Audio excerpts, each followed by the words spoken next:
Hi, welcome to another lesson for Philippine politics and governance under Humanities and Social Sciences strand. This is Sir Pat, and these are our learning objectives in this lesson. We have four, and at the end of this lesson, I want you to be able to define what is democracy. I know for a fact that you know already democracy. Some of you might define democracy as the government of the people, by the people, and of the people. This is from Mr. Churchill, right? Or some of you might define democracy as plainly freedom. But in this lesson, we will be defining democracy as part of our government. The second learning objective is I want you to understand the effects of democracy in the Philippines. I want you to know that democracy in the Philippines was not handed over to us easily. If you're going to take a look at our brief history from the onset of the Spanish colonization up until the 1972 martial law and other corruptions on side of it, our democracy was not handed to us easily. The Filipino people have earned it. And we will be revisiting those accomplishments in order for us to further appreciate what is the value of democracy in our country. Third, connected to the second learning objective, I would like you to know the important democratic events in our history that led us on where we at right now. It is prevalent in the society that most of the time we are already forgetting the true essence of democracy. We feel like democracy is there just because we are exercising suffrage. Constitutionality wise, true enough, but its essence, we beg the question, is it really there? And lastly, in this lesson, I want you to generate action that will show and influence your co-students on how are we going to celebrate and at the same time promote democracy. Okay? Now, let's talk about the Philippine political ideology focusing to democracy. We loved the Philippines. We fought, all right? Our heroes fought for the Philippines. We have Rizal, we have Bonifacio, we have Luna, and other heroes who fought for our freedom during the different colonizations from the Spain, the US, and Japan. Until such time, in the preliminary activity, I want you to analyze this. On September 21, 1972, this man gave the Philippines its greatest nightmare. We thought that we learned already in our lessons from the past. We thought that we are already moving towards the freedom that we've got from the colonizations that we have experienced. But this man gave us another lesson in our history. I know that this isn't the first time that you actually seen this picture. And on a one-fourth sheet of paper, I want you to write your expression about this picture. And I will be collecting that later on via online, right? Or you can type your answers in your chat box or in the chat box in order for me to know, okay, that about you, like your expression in this picture. So some of you might say that this man is basically the face of dictatorship. And I would definitely agree with that. This is Ferdinand Marcos Sr., the late president. He was the one who declared martial law in the Philippines. And later on, I'll be discussing and tracking back how did it get or how did it taught or teach us a lesson. Because of this man, we learned, the Filipino people learned democracy even more. Okay? But before that, let me define what is democracy. After the 1972 event, okay, we had our freedom in 1986, and we appreciated democracy even further. And democracy is defined as a system of government in which it recognizes the rights of all members of society to influence political decisions either directly or indirectly. I would say that democracy was off during martial law because of some events. Number one, the shutdown of media outlets. If it's controlled by the government, how can we influence political decisions freely? How can we say that all people have a political actions based from the decisions on their own? That should be democracy, not the other way around. And democracy has two types. First one is direct democracy. Direct democracy is a political decisions that are made by the whole citizen body meeting together, and is only possible where the population is small. If you will remember, okay, the best example of direct democracy is when you are inside a classroom. During this time, we are already in a blended learning, okay? And you will see a lot of direct democracy. Let's say, for an example, students, that you have to decide about the venue of your swimming, right? And let's say that there are 40 students inside the classroom. Democracy is when you consider the thoughts of other classmates. If some might want to go to beach, some might go to falls, some might go to pools or swimming pools or resorts or local resorts. So how do direct democracy happens? All right. There is one person who will stand in front. It could be the class president. It could be the teacher if the teacher is part of it. All right. And who will facilitate and cater all the suggestions. And at the end of that meeting, you'll vote out how many would choose to go to the beach, to the falls, to the pool. Whoever gets the highest vote, that's where we will go, or that's the venue of our event. That's a direct democracy. You discuss it and you decide to it. Everybody in the room is involved. That is direct democracy. Second type, which is happening already in the Philippine government, is the representative democracy. This is where the decisions are made on the votes of only a few hundred people who are elected or chosen by the voters. In the 1987 Constitution, we have Article 5, which is suffrage, which gives us the power to vote.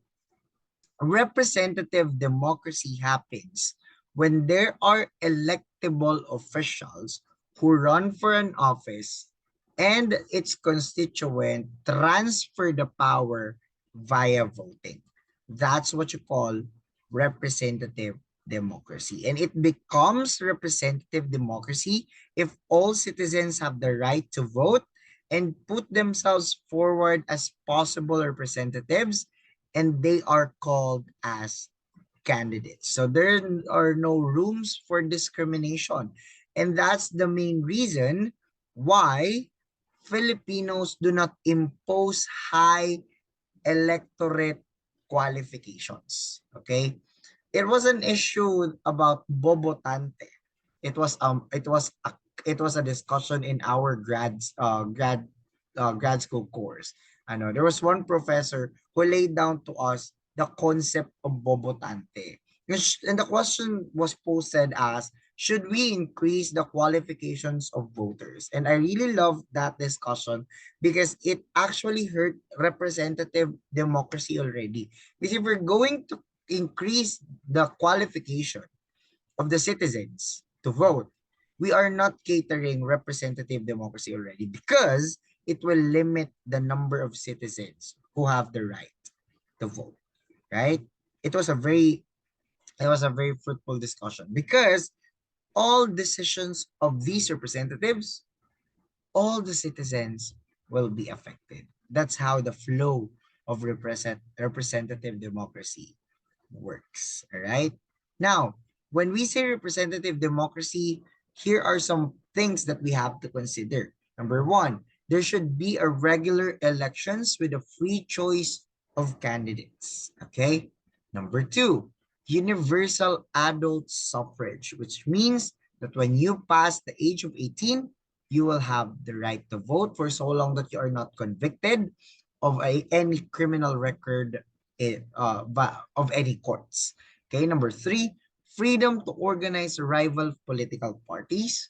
We have a lot of political parties in the Philippines, but that's gonna be a very separate discussion already. But in a democratic country, or in a representative democracy, we are free to organize our political party. Just like a look at last election, we have different parties. We have PDP Laban, we have Liberal Party, we have Nationalista Party, and different party lists to brings different candidates left and right.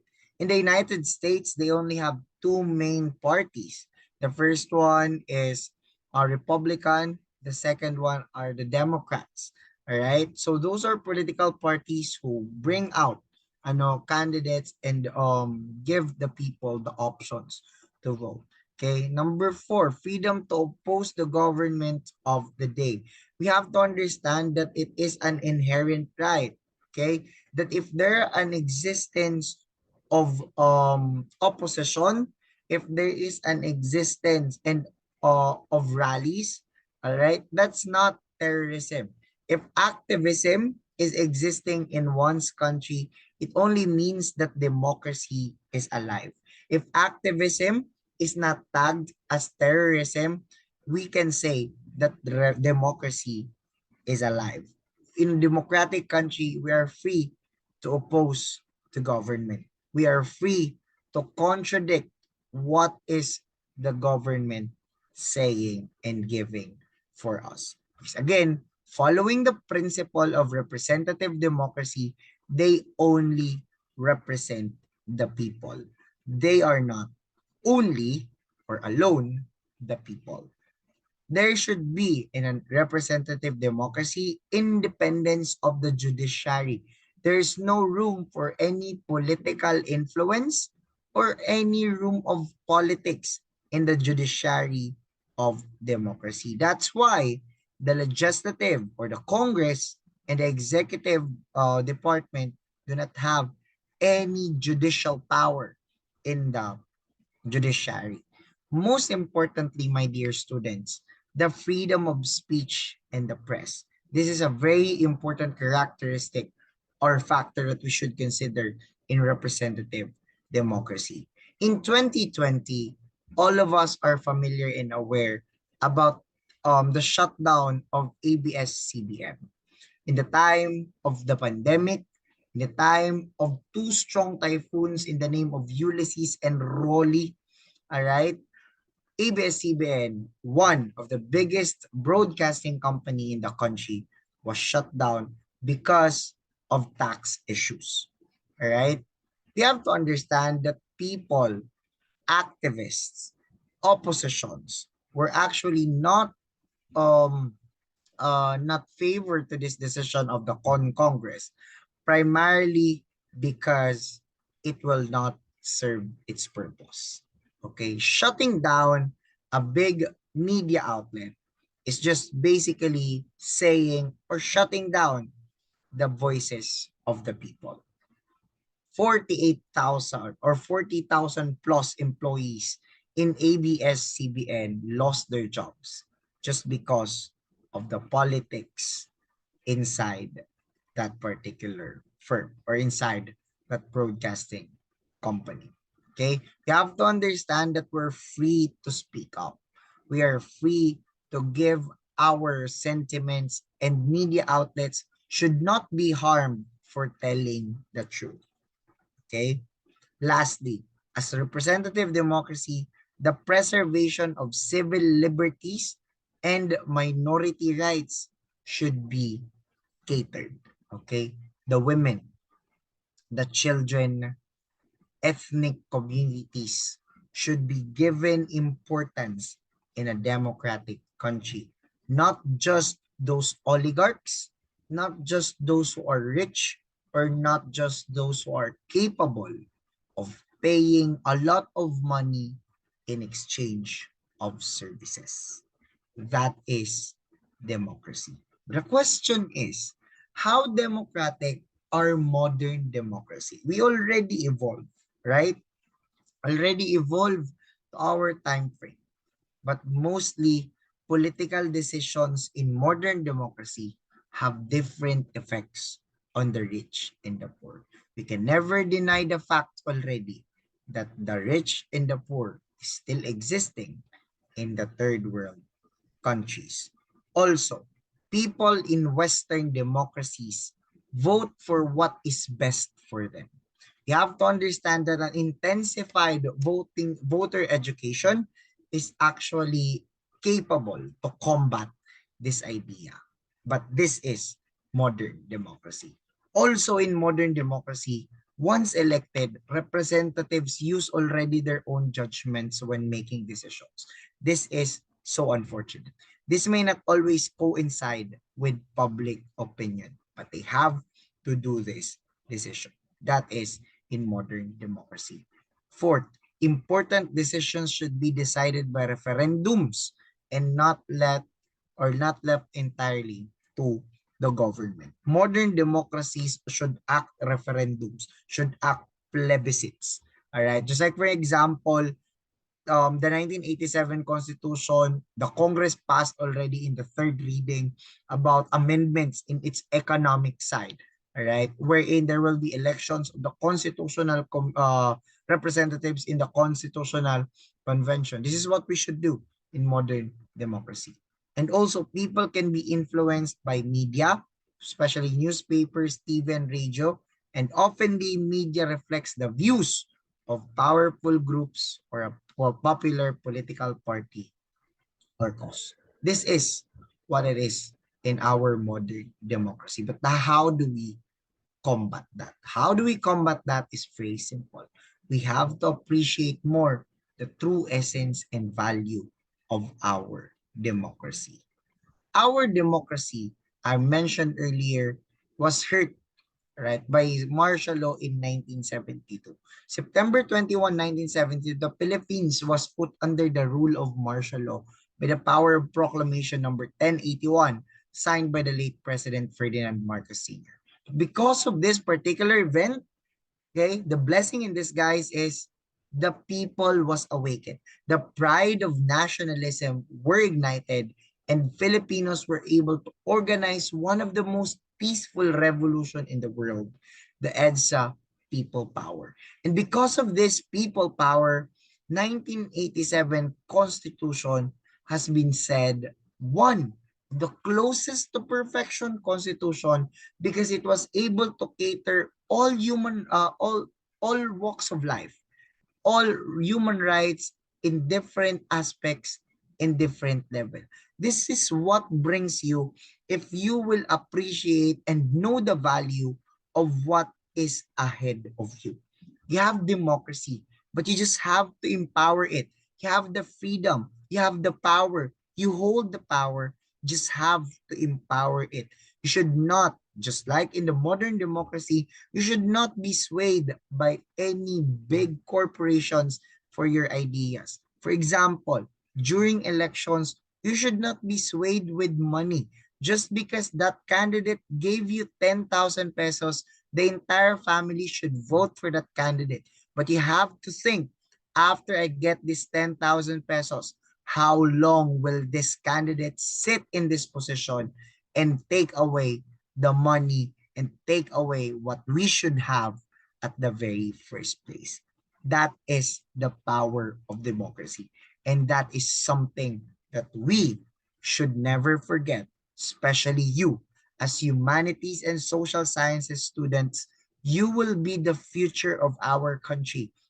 You will be the future legislators You will be the future executive assistants of different people who are in power.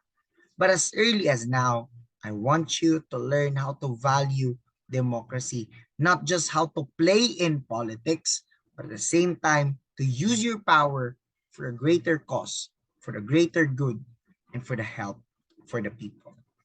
My assignment for you is I want you to write an essay answering the question, how will you promote democracy to your co-student?